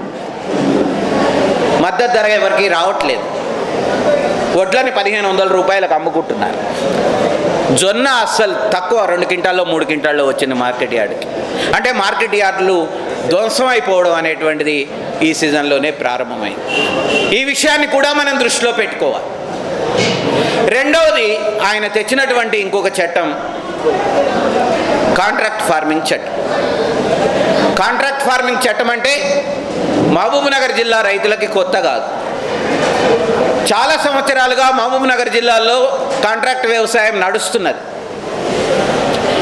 గద్వాల, నారాయణపేట జిల్లాల్లో బీటీ పత్తి విత్తనాలు పండించే రైతులు కాంట్రాక్ట్ వ్యవసాయమే చేస్తారు. ఏ రైతుతోనూ ఏ కంపెనీ ఇప్పటిదాకా ఒక్క అగ్రిమెంట్ కూడా చేసుకోలేదు. కాంట్రాక్ట్ వ్యవసాయం నడుస్తుంటుంది. నూజివీడి వాళ్ళు, కావేరి వాళ్ళు, ఇతర కంపెనీలు అన్నీ కూడా తమ విత్తనాలను ఇక్కడే ఉత్పత్తి చేయించుకుంటాయి. కానీ ఒక్క అగ్రిమెంట్ కూడా లేదు. వాళ్ళ తరపున అన్ని పార్టీల రాజకీయ నాయకులు ఆర్గనైజర్లుగా ఉండి ఆ కాంట్రాక్ట్ వ్యవసాయం చేయించుకుంటున్నారు, బెదిరించి చేయించుకుంటున్నారు, అప్పులిచ్చి చేయించుకుంటున్నారు, ప్రామిసరీ నోట్లు రాయించుకొని చేసుకుంటున్నారు. పంట నష్టపోతే కంపెనీలు బాధ్యత తీసుకోవట్లేదు, రైతు అప్పు కట్టలేకపోతే భూములు లాకేసుకుంటున్నారు. ఇది గద్వాల ప్రాంతంలో చాలా కాలంగా జరుగుతున్నటువంటి ఒక ప్రక్రియ. కాంట్రాక్ట్ వ్యవసాయంలో వాస్తవానికి పాత చట్టంలో ఏముందంటే, పాత చట్టం ఒకటి ఉన్నది ఇక్కడ 2005 నుంచి 15 సంవత్సరాలు అయింది. దాంట్లో ఏం చెప్పారంటే, ఒక కంపెనీ కానీ వ్యాపారి కానీ రైతులకి ఒప్పందం చేసుకొని పంటలు పండించుకోవచ్చు, కానీ ఆ ఒప్పందాన్ని మార్కెటింగ్ కమిటీ దగ్గర రిజిస్టర్ చేయాలి అని చట్టం ఉంది. కానీ ఆ చట్టం ఉన్నప్పుడే ఎవడు రిజిస్టర్ చేయలే. ఇప్పుడు మోడీ తెచ్చినటువంటి కాంట్రాక్ట్ చట్టంలో ఇక వ్యవసాయ శాఖకి, మార్కెటింగ్ శాఖకి ఏ సంబంధం లేదు. డైరెక్ట్గా ఒప్పందం చేసుకోవచ్చు. వాడు ముంచేసిపోతే కంపెనీ వాడు కానీ, కాంట్రాక్టర్ వ్యాపారి కానీ, నువ్వు ఆర్డీఓ దగ్గర ఒక దరఖాస్తు పెట్టుకోవాలి. ఆర్డీఓ చుట్టూతా, కలెక్టర్ల చుట్టూతా 3 నెలలు తిరగాలి. ఆ తర్వాత నీకు న్యాయం జరుగుతుందా లేదా నేను చెప్పలేను. ఎందుకంటే వాడు పెద్ద కంపెనీ, వాడు మొత్తం అక్కడ ఉన్నటువంటి వాళ్ళందరినీ కొనేస్తే, రైతుకు వ్యతిరేకంగా తీర్పులు వస్తే, 90 రోజుల తర్వాత రైతుకు అన్యాయం జరిగితే కోర్టుకు వెళ్ళడానికి కూడా లేదు. కలెక్టర్ గారు ఇచ్చినటువంటి తీర్పే ఫైనల్ తీర్పు అనేటువంటిది ఆ చట్టంలో రాశారు. రేపు అధికారులు అమ్ముడుపోతే, అధికారులు కంపెనీల పక్షాన జడ్జిమెంట్లు ఇస్తే రైతులు తీవ్రంగా నష్టపోయే అవకాశం ఉంది. అందుకనే ఇప్పుడు మోడీ తెచ్చిన చట్టం కంటే పాత చట్టమే మేలు. పాత చట్టంలో వ్యవసాయ శాఖకి మరింత బాధ్యత పెట్టి దాన్ని అమలు చేయడమే మేలు అనేది మనం అంటున్నాం. కానీ ఈ కొత్త చట్టాన్ని రద్దు చేయాలి. ఈ కొత్త చట్టం కాంట్రాక్ట్ ఫార్మింగ్లో రైతుల్ని మరింత ముంచుతుంది అనేటువంటిది మన అభిప్రాయం. మూడవ చట్టం నిత్యావసర సరుకుల చట్టం. వాస్తవానికి ఆహార ధాన్యాలు కానీ, ఆలుగడ్డలు కానీ, ఉల్లిగడ్డలు కానీ ఆ చట్టం పరిధిలో ఉంటాయి. నువ్వు పేదోడైనా 50 రూపాయలకో 40 రూపాయలకో ఇవాళ బియ్యం దొరుకుతుంటే కొనుక్కొని తింటున్నారు. 60-70 రూపాయలకి నూనెలు దొరుకుతుంటే కొనుక్కొని తింటున్నారు. ఆలుగడ్డలు 20-30 రూపాయలు దాటితే గగ్గోలు మొదలవుతుంది. ఉల్లిగడ్డలు 30-40 రూపాయలు దాటితే గగ్గోలు మొదలవుతుంది. ఎందుకంటే ఇవన్నీ ఆ చట్టం పరిధిలో ఉన్నాయి కనుక నగరాల్లో ఉన్నవాళ్ళు, పట్టణాల్లో ఉన్నవాళ్ళు, పేదవాళ్ళకి ఎవరికైనా ఆహారం ఎంతో కొంత అందుబాటు ధరల్లో ఉంది. ఇప్పుడు మోడీ ఏం చేసిండంటే ఆ చట్టం పరిధిలో నుంచి ఆహార ధాన్యాలని, ఆలుగడ్డల్ని, ఉల్లిగడ్డల్ని తీసేసిండు. మీరు ఎవరైనా సరే మీ పక్క దుకాణానికి వెళ్ళి, నేను పోయిన సంవత్సరం ధరలు ఎంత ఉన్నాయో నా దగ్గర ఉన్నాయి నేను చెప్తాను. మీ మహబూబ్ నగర్ జిల్లాలో ఈ సంవత్సరం ఎంత ధరలు ఉన్నాయో మీరు చూడండి. ప్రతి పప్పు ధాన్యం ధర 30-40% పెరిగింది. 60-70 రూపాయలకు ధరేటువంటి పామాయిల్ ఇప్పుడు 150 రూపాయలు అయింది. చింతపండు 90 రూపాయలకు దొరికేది ఇప్పుడు 200 రూపాయలు అయింది. ఈ చట్టం వచ్చిన 6 నెలల్లో ధరలు అన్నిటికీ పెరిగిపోయినాయి. కారణాలు మనకు అర్థం కావట్లేదు. ఎవరికైనా అరకిలో, కిలో, 2 కిలోలు కొనుక్కున్నప్పుడు దుకాణం ఆయన దగ్గర సరుకు తీసుకుంటాం, ఆయన ఏదో బిల్లు చెప్తే కట్టేసి వస్తాం మనం. కానీ ఎవరైనా పరిశీలించండి, ఆసక్తి ఉన్నవాళ్ళు పోయిన సంవత్సరం ధరలతో పోల్చి చూడండి. ఈ సంవత్సరం అన్నిటి ధరలు పెరిగినాయి. అయితే ఒక లిటిగేషన్ పెట్టింది ప్రభుత్వం. పోయిన సంవత్సరం కంటే 100% పెరిగితే కూరగాయలు పండ్ల ధరలు అప్పుడు జోక్యం చేసుకుంటుందట. అంటే పోయిన సంవత్సరం 50 రూపాయలు మామిడికాయలు ఉంటే ఇప్పుడు 100 రూపాయలు అయితే మాత్రమే జోక్యం చేసుకుంటుంది. ఆయన 99 రూపాయల కంటే వాళ్ళు ఏం మాట్లాడారు. అంటే నువ్వు 100% పెంచుకోవడానికి అధికారికంగా వ్యాపారులకి అనుమతి ఇచ్చేశారు. మిగతా సరుకులు 50% పెరిగితే మాత్రమే జోక్యం చేసుకుంటారు. 50 రూపాయలు దొరికే బియ్యాన్ని 75 రూపాయలు దాటితే మాత్రమే ప్రభుత్వం జోక్యం చేసుకుంటుంది. 74 రూపాయల దగ్గర వ్యాపారులు ధరలు నిర్ణయించి కూర్చుంటే ఎన్ని సంవత్సరాలైనా ప్రభుత్వం జోక్యం చేసుకోదు. అంటే అధికారికంగా వ్యాపారులకి కంపెనీలకి 50% మిగతా వస్తువులు కూరగాయలు పండ్లు 100% పెంచుకోవడానికి అధికారం ఇచ్చేశారని అర్థం. ఈ 3 చట్టాలు ఇప్పుడు కలిపి చూడండి. ఒక కాంట్రాక్ట్ ఫార్మింగ్ చేసుకొని ఎవరితో కావలసిన ఉత్పత్తులన్నీ పండించుకోవచ్చు. మార్కెట్ యార్డులకు రాకుండా ఎంతైనా కొన్ని దాచుకోవచ్చు. కనీస నిత్యావసర చట్టంలోకి రాకుండా ఎంత ధరకైనా అమ్ముకోవచ్చు. ఈ 3 కలిపి చూడండి ఇక మీరు, అప్పుడు ఏం కనపడుతుందో మీకు అర్థమవుతుంది. ఎక్కడైనా పండించవచ్చు నీకు కావాల్సినవి, ఎంతైనా కొన్ని దాచుకోవచ్చు నీకు కావాల్సినవి, ఎంత ధరకైనా అమ్ముకోవచ్చు నీకు కావాల్సినవి అనేటువంటి ఈ 3 చట్టాలు. ఇంతే, దీంట్లో గందరగోళం పడేదేం లేదు. స్పష్టంగా ఈ 3 చట్టాల యొక్క అనుభవం మహబూబ్ నగర్లో కావచ్చు, నారాయణపేటలో కావచ్చు, వనపర్తిలో కావచ్చు, నాగర్ కర్నూలు కావచ్చు. మీ జిల్లా వాళ్ళు సాయంత్రం 1 గంట కూర్చుంటే ఏ మార్కెట్ యార్డులలో ఉత్పత్తులు ఏమొచ్చినాయి, ఎంత ధరలు వచ్చినాయి, రైతులకి పోయిన సంవత్సరం ఎంత ధరలు వచ్చినాయి, ఈ సంవత్సరం ఏం మార్పు జరిగింది అనేటువంటిది మీకే అర్థమవుతుంది. నేను చూసినా మీకు కూడా అర్థమవుతుంది. ప్రతి గ్రామంలోకి వెళ్ళి ఒక రైతుని అడగండి, తను పండించినటువంటి పంటను ఎంత కమ్ముకున్నాడో ఆయన చెప్తాడు, లేదా ఆమె చెప్తుంది. అక్కడ మీకు అర్థమవుతుంది ఈ చట్టాల యొక్క ప్రభావం ఏముంటుంది. ఊరికే మనం తెలుసుకుంటే అర్థం కాదు, రైతులతో మాట్లాడితే అర్థమవుతుంది, మార్కెట్ యార్డుకి వెళ్ళి ధరలు చూస్తే అర్థమవుతుంది, ఒక వినియోగదారుడిగా దుకాణానికి వెళ్ళి కొంటే అర్థమవుతుంది. ఈ 3 మనం చేయగలిగినప్పుడు, లోతుగా అర్థం చేసుకోగలిగినటువంటి పరిస్థితి వస్తే ఈ 3 చట్టాలు ఎంత ప్రమాదకరమైనయో మీకు తెలుస్తుంది. అందుకనే రైతులు ఏమడుగుతున్నారంటే ఈ 3 చట్టాలు తీసి అవతల వారి, మాకు ఈ అవసరం లేదు, మేము అడగలే, మేము అడిగినే 2 చట్టాలు. ఆ 2 చట్టాలు చేయడానికి కూడా నీకు అధికారం లేదు, కేంద్రానికి. రాష్ట్ర ప్రభుత్వానికి అధికారం ఉన్నది. రాష్ట్ర ప్రభుత్వానికి ఏం అధికారాలు ఇచ్చింది రాజ్యాంగం? వ్యవసాయ ఉత్పత్తులు ఎట్లా ఉండాలి, పంటలు ఎట్లా పండించాలనేటువంటి అధికారం రాష్ట్ర ప్రభుత్వాలకు ఉన్నది. కేంద్రం చట్టం చేయడానికి లేదు దాని మీద. మార్కెట్లు ఎట్లా ఉండాలి, ఎన్ని మార్కెట్లు పెట్టాలి, ఆ మార్కెట్ల నిర్వహణ ఎట్లా చేయాలనేటువంటి అధికారం రాష్ట్ర ప్రభుత్వానికి ఉన్నది. కేంద్రం చట్టం చేయడానికి లేదు దాని మీద. ధరలు ఎట్లా ఉండాలి, రైతులకు ఏం ధరలు ఇవ్వాలి, నిత్యావసర సరుకులకు ఏ ధరలు నిర్ణయించాలి అనేటువంటి చట్టం రాష్ట్ర పరిధిలో ఉంది. కేంద్రానికి అధికారం లేదు. కానీ కేంద్రం రాష్ట్రానికి ఉండే ఈ మొత్తం అధికారాలని తన చేతుల్లోకి తీసుకున్నది. మీరు చేస్తలేరు, నేను చేస్తా అన్నది చేసి పడేసి. దాని అర్థం ఏమిటంటే రాష్ట్ర ప్రభుత్వాలు కూడా ఇంకా రైతుల గురించి ఏం ఆలోచించకుండా ఈ కంపెనీలతో ఒప్పందం చేసుకుంటే బాగుంటుందనే కాడికి వాళ్ళని నెట్టింది. అందుకనే కేసీఆర్ గారు మొదట ఇవన్నీ కార్పొరేట్ల కోసం తెచ్చిన చట్టాలు అన్నాడు. ఢిల్లీ వెళ్ళొచ్చిన తర్వాత మీ జిల్లా మంత్రి నిరంజన్ రెడ్డి గారు ఏం ప్రకటన చేసినారు, కేంద్రం తెచ్చింది కనుక ఇక అమలు చేయక తప్పదు మాకన్నాడు. ఎట్లా మారిపోయింది వైఖరి? నువ్వు నిజంగా కార్పొరేట్ల కోసం తెచ్చిండ్రు, నీ అధికారాలన్నీ కొల్లగొట్టినరు, నీ రాష్ట్ర ప్రభుత్వం అధికారాలని వాళ్ళ చేతుల్లోకి తీసుకున్నారనుకున్నప్పుడు నువ్వు ఆత్మగౌరవం కలిగినోడు అయితే, రాజ్యాంగబద్ధంగా పరిపాలించేటోడు అయితే ఈ చట్టాలు నేను చేస్తారా నాయన, నువ్వు రద్దు చేసుకోమని గట్టిగా చెప్పాలి కదా. ఆ గట్టిగా చెప్పేటప్పుడు రైతులతో నువ్వు కూర్చోవాలి కదా. ఇది మనం అడుగుతున్నది. కానీ రాష్ట్ర ప్రభుత్వాలు ఎక్కువ భాగం మోడీ ప్రభుత్వం బారాటలోనే నడవదలుచుకుంది. అది కార్పొరేట్లకి అమ్ముడు పోదలుచుకున్నాయి. నాకు నిన్ననే ఒక వార్త తెలుసు. ఒక పెద్ద కార్పొరేట్ కంపెనీ, విదేశీ బహుళజాతి కంపెనీ గద్వాల జిల్లాలో ఒక మండలంలో ఒక గ్రామంలో 1000 ఎకరాల భూమిని రైలు పట్టాల పక్కన కొండాపురం అనే విలేజ్, వాళ్ళు అక్కడ పెద్ద గోడౌన్లు కట్టడానికి సేకరించబోతున్నారు. నోటిఫికేషన్ ఆల్రెడీ వెలువడింది. ఒక అమెజాన్ లాంటి కంపెనీ అక్కడ గోడౌన్ కట్టుకుంటుంది, రైలు పట్టాల పక్కన ఉంటుంది. అవసరమైతే బెంగళూరు సరుకుల్ని ఇస్తుంది, అవసరమైతే హైదరాబాద్కు సరుకుల్ని ఇస్తుంది. వాడి అవసరాలు అయ్యి ఎవరి భూముల్ని లాక్కున్నారు? ఒక అసైన్డ్ రైతుల భూముల్ని లాక్కున్నారు. ఎవరి భూములు కోల్పోయారు? ఈ జిల్లాల్లో ఉండేటువంటి పేద రైతులు భూములు కోల్పోయారు. ఎవరికి ఇవ్వడానికి? ఒక విదేశీ బహుళజాతి కంపెనీకి ఇవ్వడానికి. అంటే దీని అర్థం ఈ చట్టాల యొక్క స్వభావం ఈ రాష్ట్ర ప్రభుత్వానికి కూడా అంగీకారమే. అందుకని మన మీద 2 బాధ్యతలు పెరిగినాయి.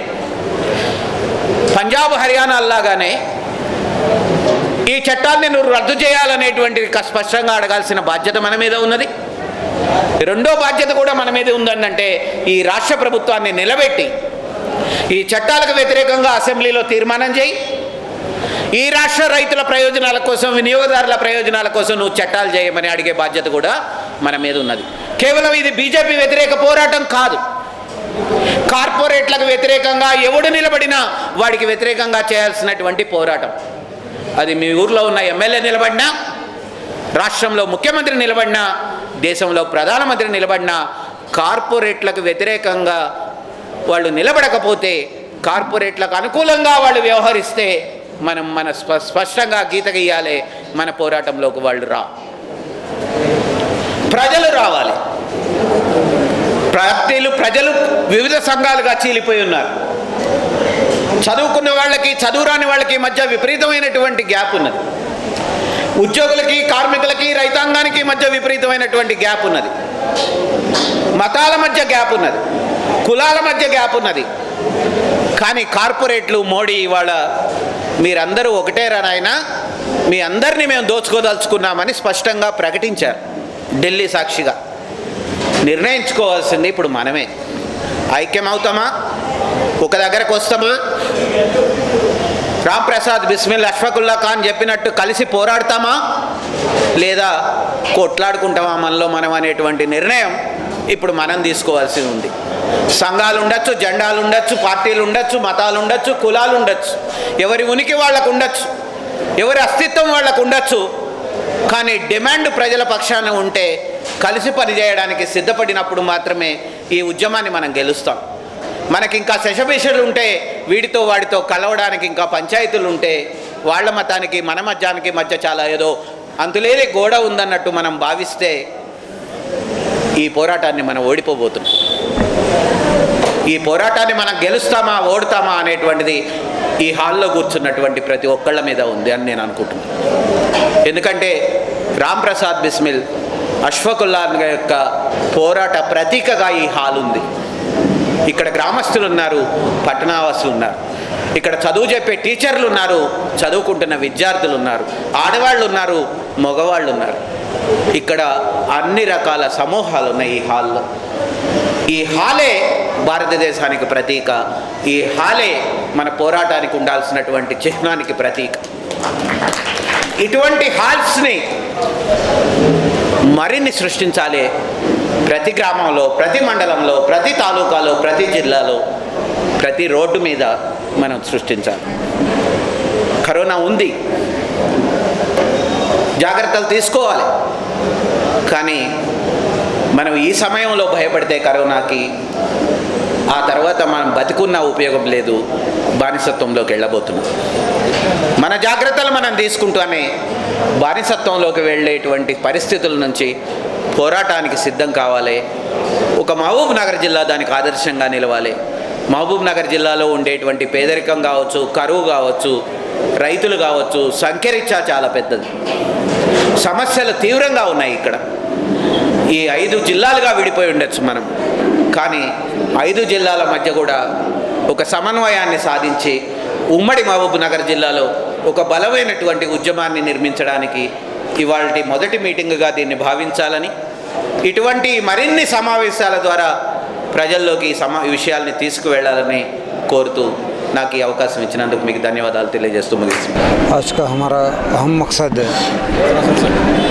का हमारा अहम मकसद यौम शहीदीन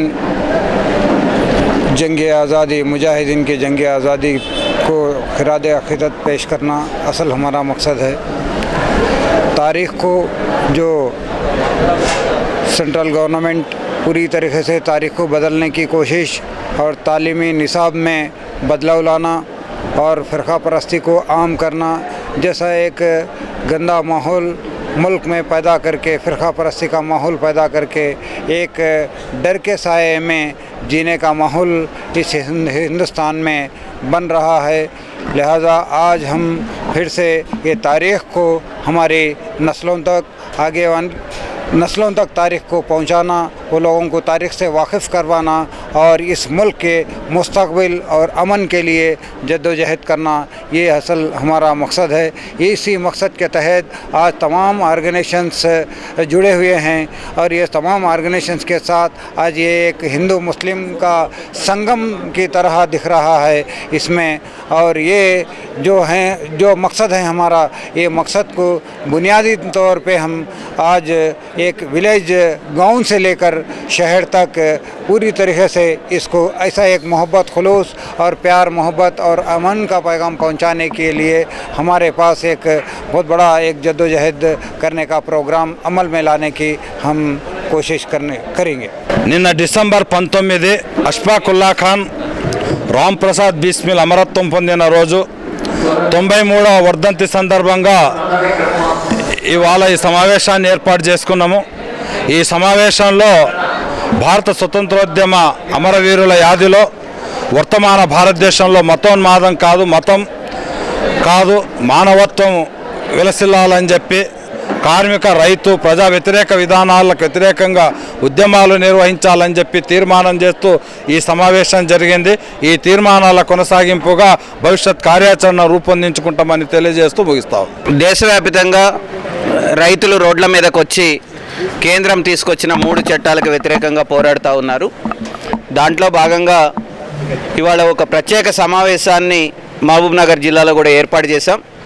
ముఖ్యంగా ఒక ప్రత్యేక సందర్భం ఉంది। ఈరోజు స్వాతంత్ర పోరాటంలో ప్రాణాలు అర్పించినటువంటి అష్ఫాకుల్లా ఖాన్ రామ్ ప్రసాద్ బిస్మిల్ వర్ధంతి సందర్భంగా వాళ్ళకు నివాళులు అర్పిస్తూ భారతదేశంలో మత సంఘర్షణలు కాదు, శ్రామిక ప్రజల మధ్య ఐక్యత పెంపొందాలి, ప్రతి మతాన్ని మనం గౌరవిస్తూనే ప్రజలందరికీ ఆరోగ్యము, ఆహారము, దేశానికి సంబంధించినటువంటి రక్షణ, పర్యావరణం ఇవన్నీ బాగుండాలి, ప్రజలకు హక్కులు ఉండాలని డిమాండ్ చేస్తూ ఇవాళ మహబూబ్ నగర్లో ఈ సమావేశం జరిగింది।